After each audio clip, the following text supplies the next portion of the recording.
வணக்கம், நான் உங்கள் மௌசி கிச்சன். இன்னைக்கு பார்க்க போகிற ரெசிபி 10 நிமிஷத்தில் தக்காளி குருமா வைக்க போகிறேன். வாங்க எப்படி செய்யலான்னு பார்க்கலாம். பிடிச்சிருந்தா லைக் பண்ணுங்கள், ஷேர் பண்ணுங்கள், கமெண்ட் பண்ணுங்கள், சப்ஸ்கிரைப் பண்ணுங்கள், உங்கள் நண்பர்களுக்கு ஷேர் பண்ணுங்கள். 10 நிமிஷத்துக்கு தக்காளி குருமாவுக்கு தேவையான பொருட்கள்: சோம்பு, 2 கிராம்பு, கல்பாசி, 2 வெங்காயம், 2 தக்காளி, கருவேப்பிலை, கோதுமை மாவு, மிளகாய்த்தூள் தேவையான அளவு, 2 ஸ்பூன் எண்ணெய், மஞ்சத்தூள் கொஞ்சம், தேவையான அளவு உப்பு. எண்ணெய் ஊற்றுறேன். கொஞ்சமாக சோம்பு, கல்பாசி கொஞ்சம், 2 கிராம்பு.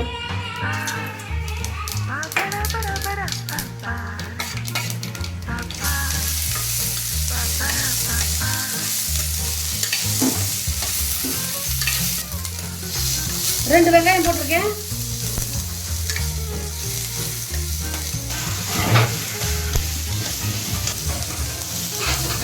நல்லா வணங்கணும். வெங்காயம் வந்து நல்லா எண்ணெயில் நல்லா வதக்கிடணும்.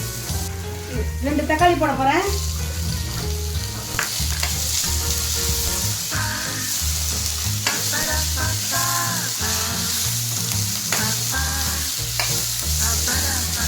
தேவையான அளவு மஞ்சத்தூள்,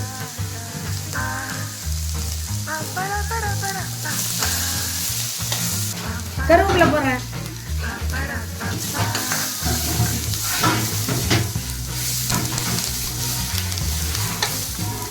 அரை லிட்டர் தண்ணி ஊற்றுறேன்.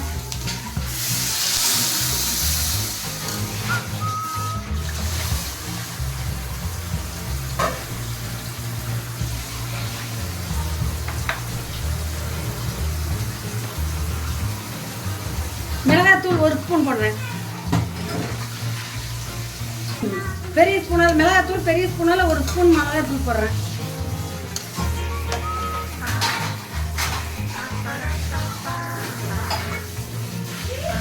உப்பு தேவையான அளவு.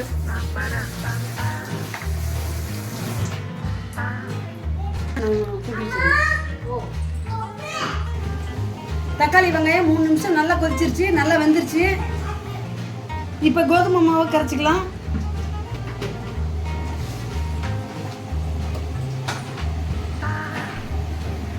கட்டி இல்லாத திக்கா நல்லா கரைச்சிக்கணும்.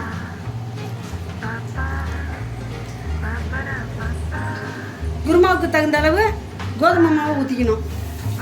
கரைச்சி வச்சுருக்கேன். குருமாவுக்கு தகுந்த மாதிரி கோதுமை மாவு ஊற்றிக்கணும்.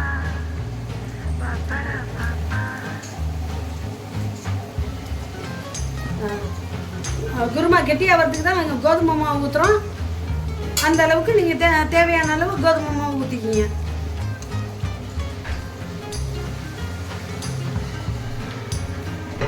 குருமா ரெடி ஆயிடுச்சு. இனிமேல் நான் கேஸ் ஆஃப் பண்ணிட்டு இறக்கிடலாம்.